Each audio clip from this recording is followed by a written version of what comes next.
So as a human being, what do you have? You have a physical body there. I use another color, huh? You have a consciousness trapped inside.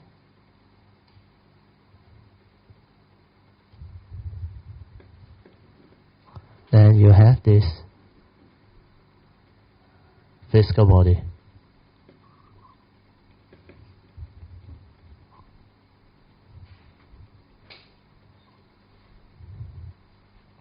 So the Buddha called this the form, the physical form, or in Pali is the rupa. And this consciousness is the mind, mind.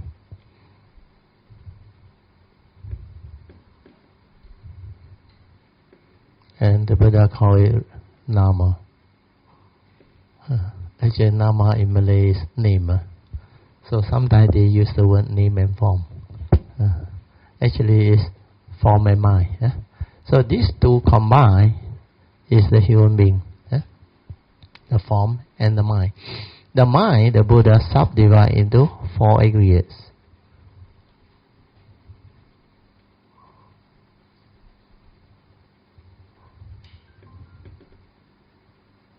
So the 4 aggregates, the first one is the aggregate of feeling, or Vedana. Then Sanya or perception.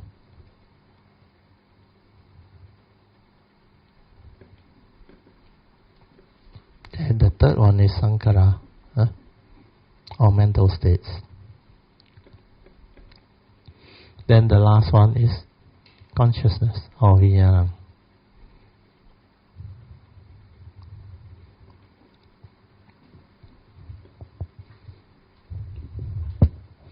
So these are the 4 aggregates.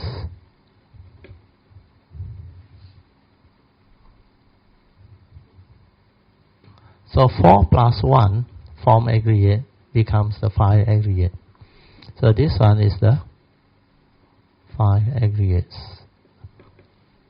of form and mind.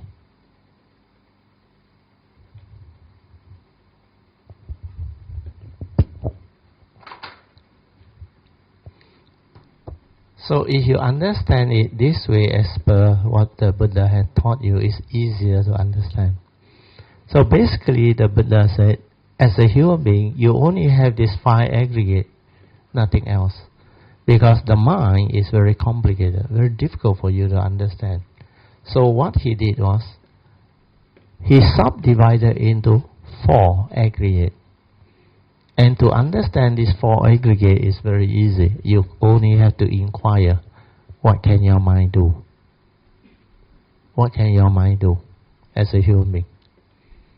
First one is feeling in there. You can feel in there, hot or cold, pleasant, unpleasant. All this, you can feel them. So this is an important aggregate. One of the property of our mind can feel. Then the other very powerful property is what? How do you know things? Your mind can perceive it. Whatever you come to know is from perception. Your seeing consciousness can perceive what you see. All of the vision within your seeing consciousness. All of the physical thing in nature. Color, shape and form. You can perceive them. And because you can perceive them, you can create words, concept, accumulate them as memory, become knowledge. That's what perception is all about. Then Sankhara, this one is most powerful. This is actually everything that your mind can do. It includes the feeling and perception aggregate. And these two, the Buddha separate it out because he has a very important reason why he separate it out. Because this feeling later on, when you do the 4 foundation of mindfulness, you need to have this separated. Because mindfulness of feeling. Then this perception is the one that brings the external form into the mind.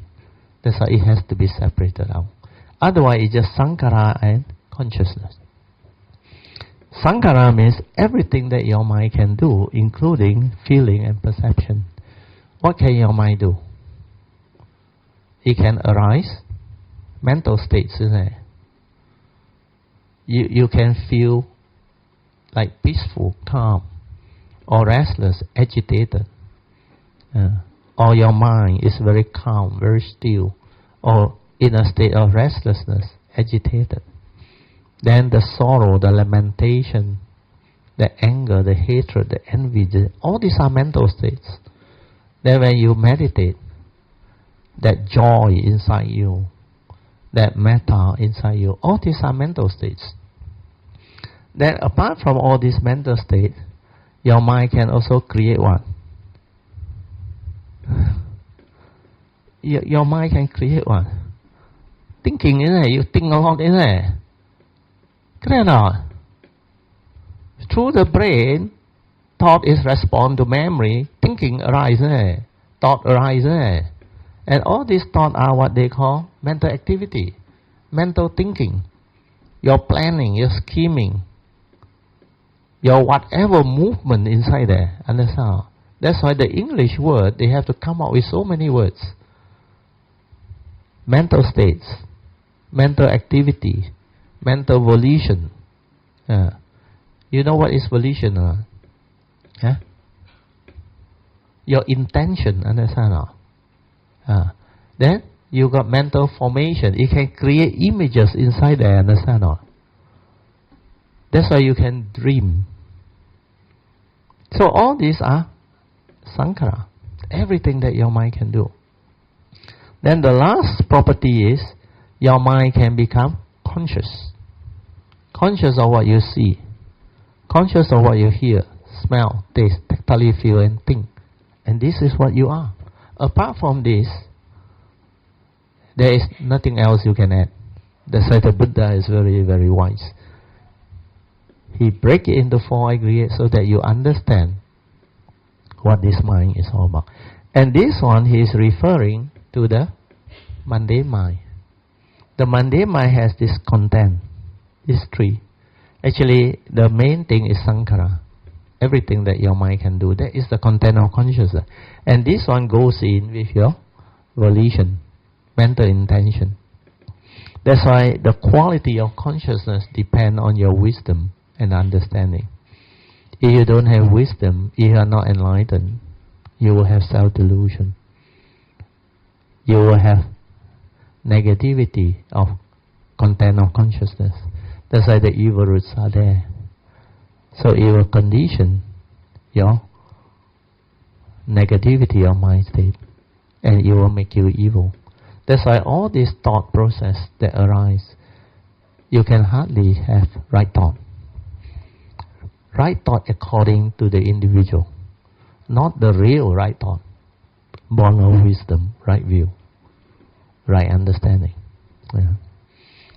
So these 4 combined with the physical body is the human being, understand? And if you were to analyze each and every one of these, the Buddha said, they are all impermanent. Because they are impermanent, they will condition suffering if you want things your way, not following nature's way. Because all this aggregate goes the way of nature.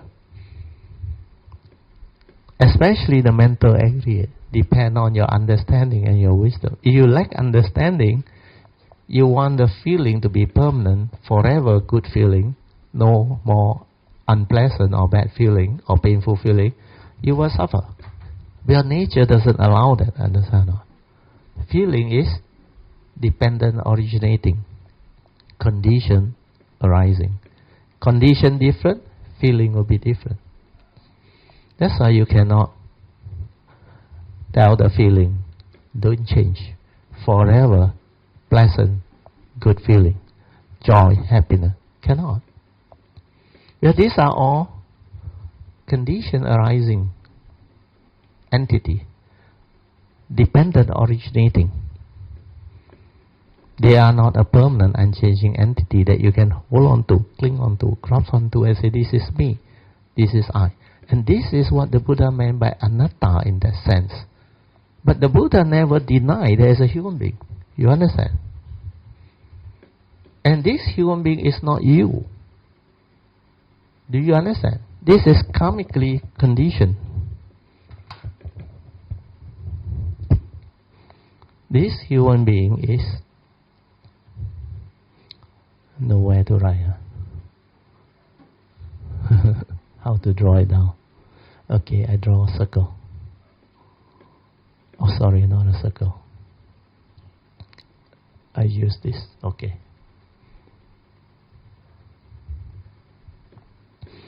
So this human being, the Buddha say exists, but it is not you. So this human being is karmically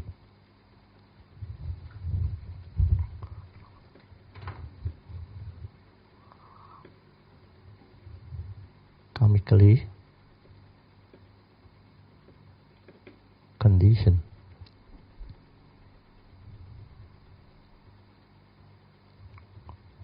For our nature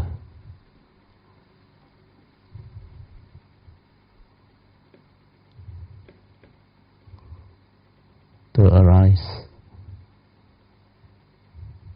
in this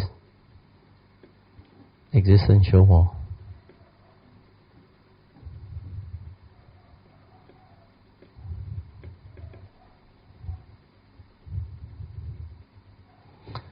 And this one is not you, understand? It exists, but it's not you. That's why there is such a thing as a human being. And this one is also subject to karma.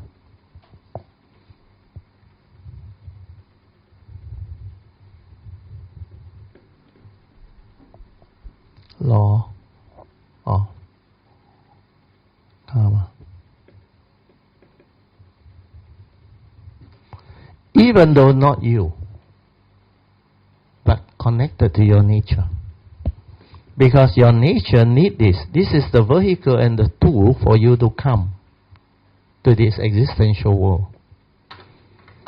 So I better put here.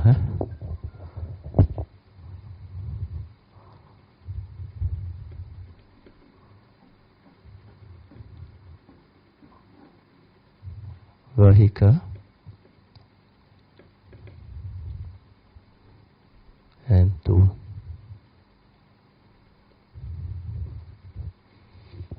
The physical body is like a vehicle. This physical body is your vehicle, and this mind is your tool.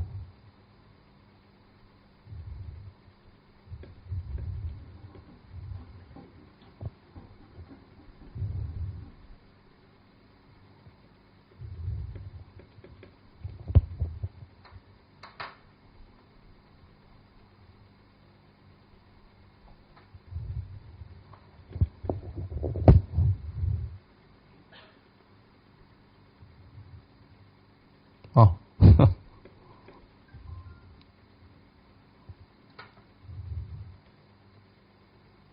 Okay. The physical body is like a car, vehicle. Wherever you want to go, it takes you there. You understand? That's why it's like a vehicle. And this mind is like a tool for you to use. To come to this world, to live life, to experience life. To cultivate, to meditate, and also at the same time to experience karma. That's why it's a tool, like a knife. You use it. So do not be deceived and deluded by it. They are vehicle and tool for you to come to use.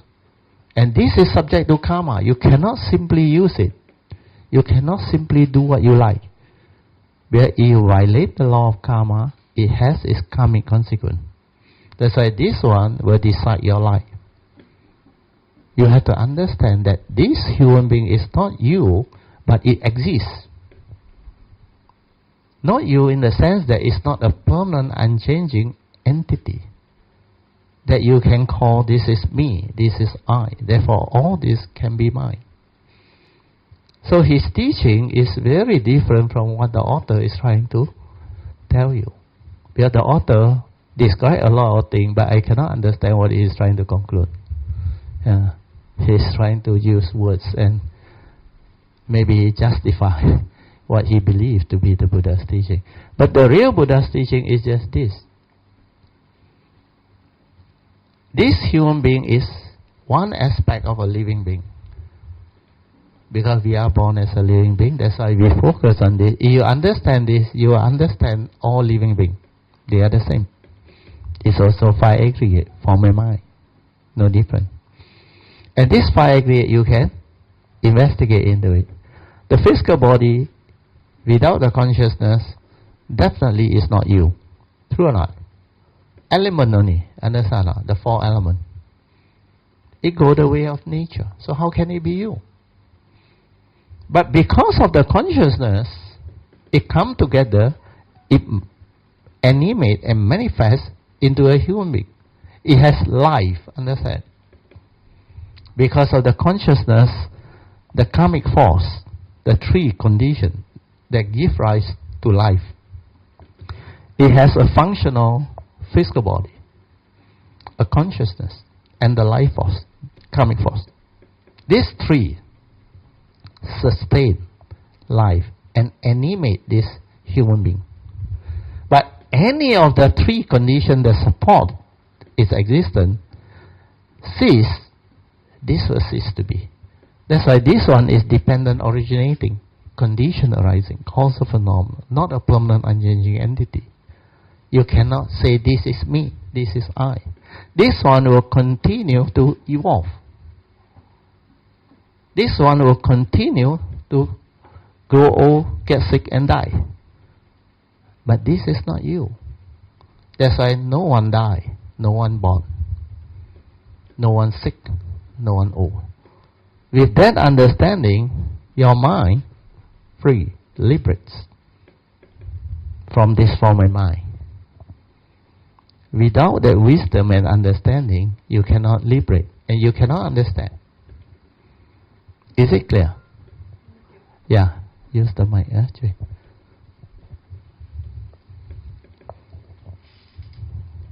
Yeah. Please correct me if I'm wrong. Okay.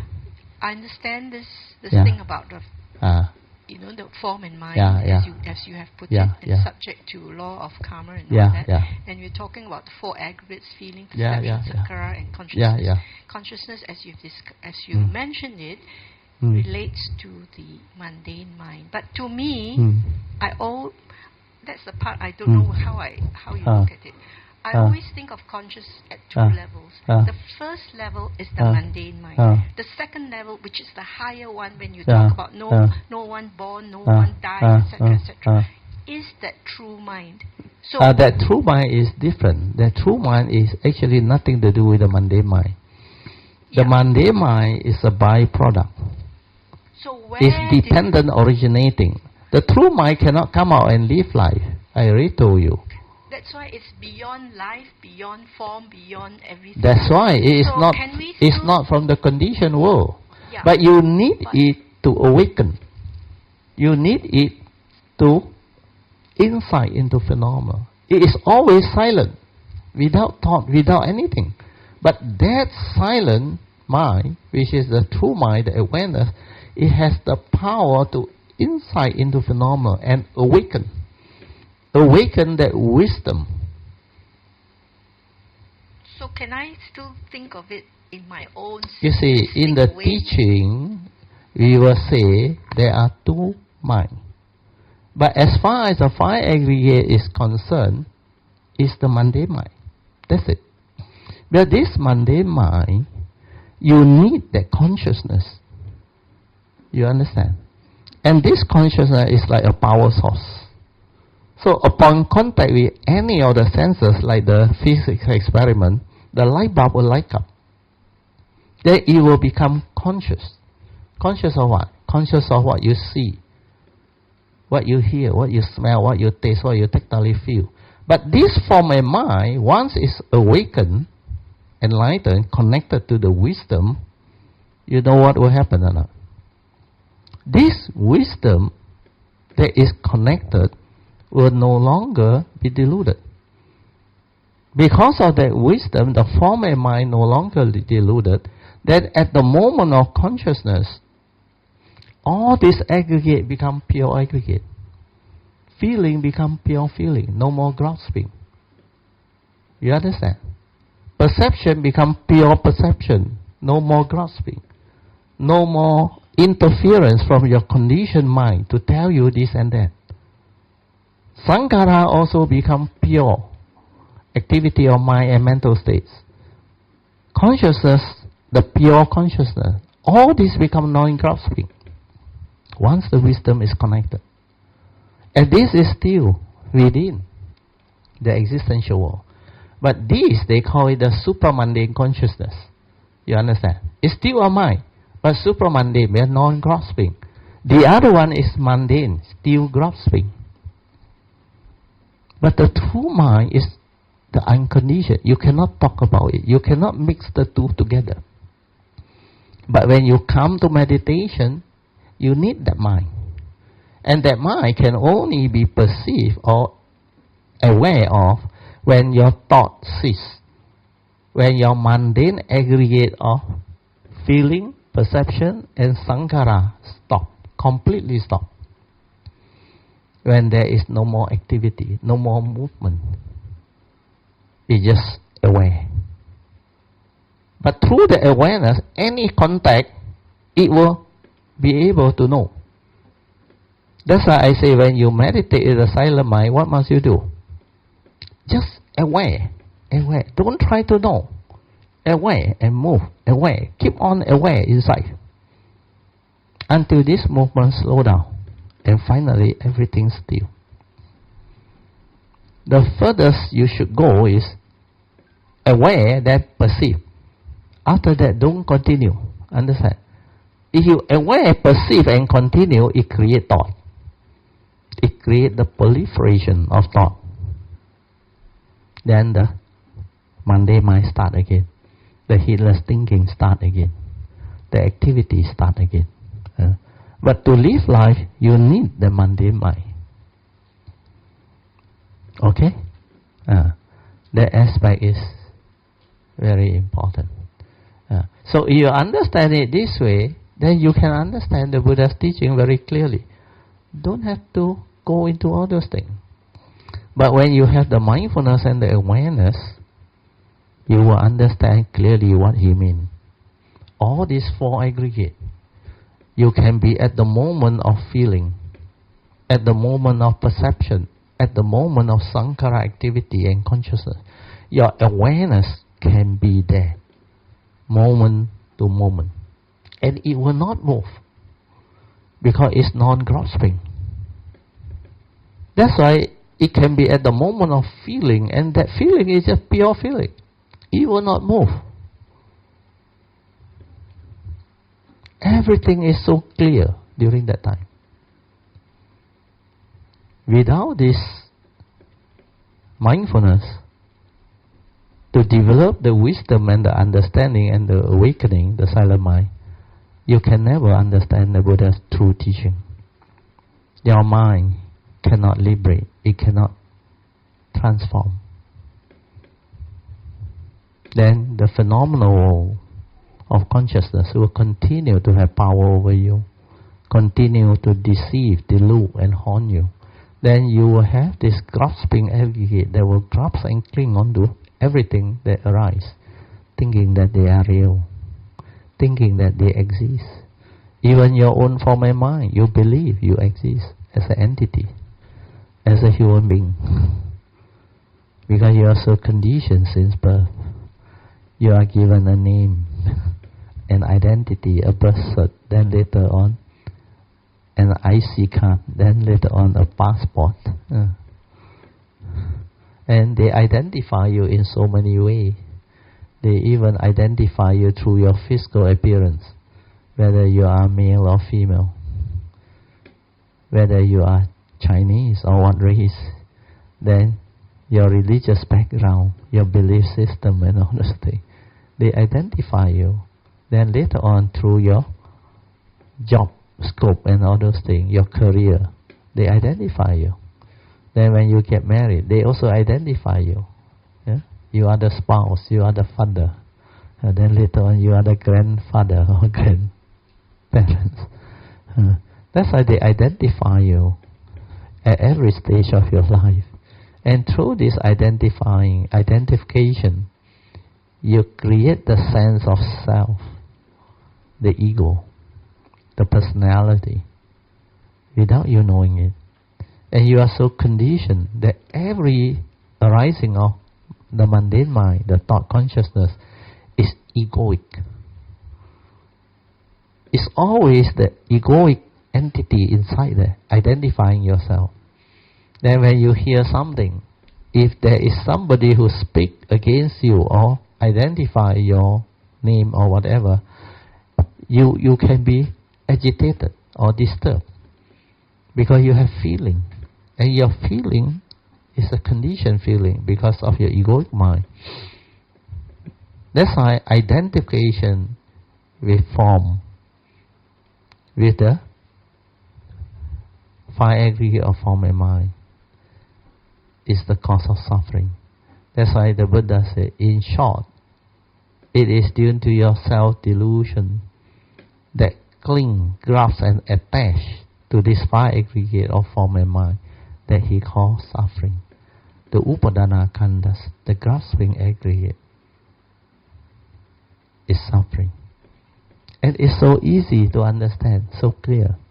You attach to the physical body, you suffer. Why? You worry about it getting sick, getting old, and one day die. Then you think it's you, real.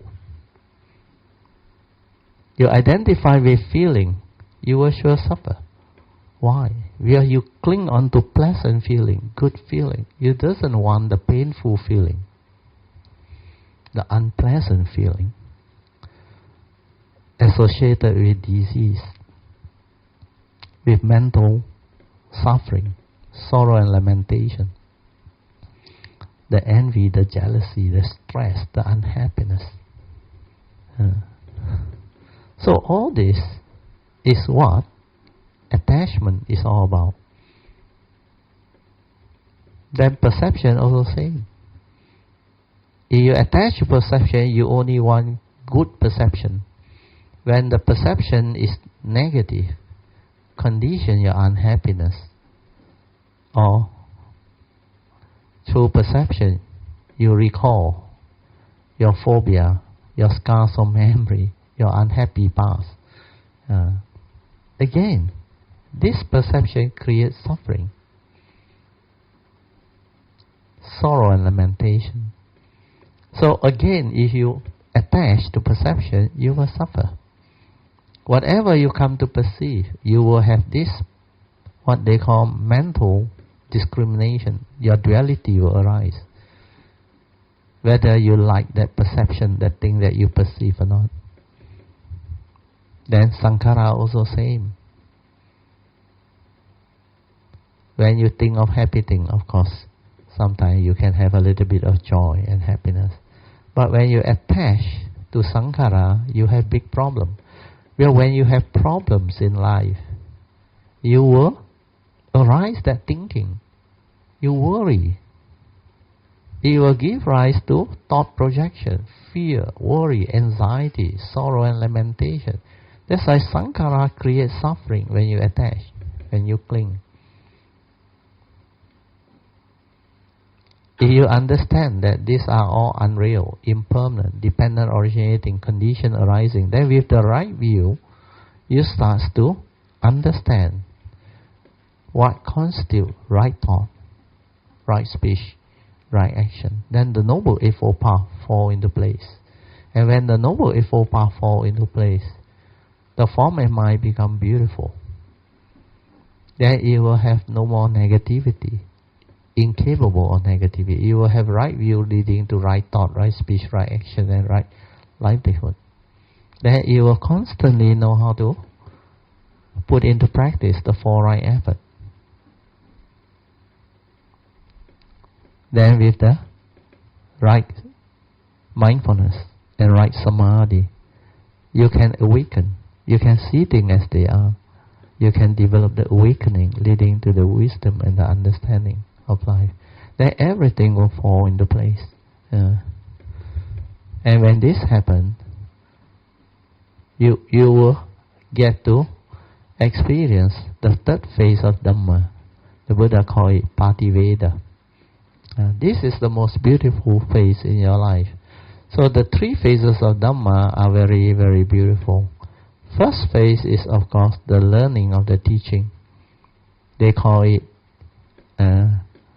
Pariyati. You learn the teaching. Then phase 2 is the challenge, the hard work. You put it into practice. After you have understood the teaching, you put it into practice. You cultivate it in real life. Then when you connect, awaken, then you get to live the third phase of Dhamma. You get to reap the fruit of your hard work. Then you get to live the third phase of Dhamma, which is the enlightened state. The phase of life that you can experience with the enlightenment that the form and mind develops. This form and mind, the moment is awakened, the wisdom is connected to it, then this form and mind you can say is enlightened, but it's not you. But it's your vehicle and tool. You can live that phase of life. You can experience that beautiful phase of life. That's why during that phase, life becomes so beautiful, so meaningful. You get to experience all of the pristine beauty and joy of life. In the sense that the wisdom will give rise to the understanding that prevent you from suffering. You will never suffer anymore. You only have joy, understanding. And you get to live the life of an enlightened being. That's why there is only inner peace, inner calmness, inner awareness, inner joy, inner happiness. And there is only understanding. And everything is so clear. This form and mind, so clear. Nothing to do with you. But it's an important vehicle and tool for you to come, to experience all of the beauty and wonders of life. That's how you can experience them. You can live them. You can really, really live that phase of life, which is so beautiful, so meaningful. And that is what existence is all about. When you have wisdom, when you have awakened, that phase of life is so beautiful.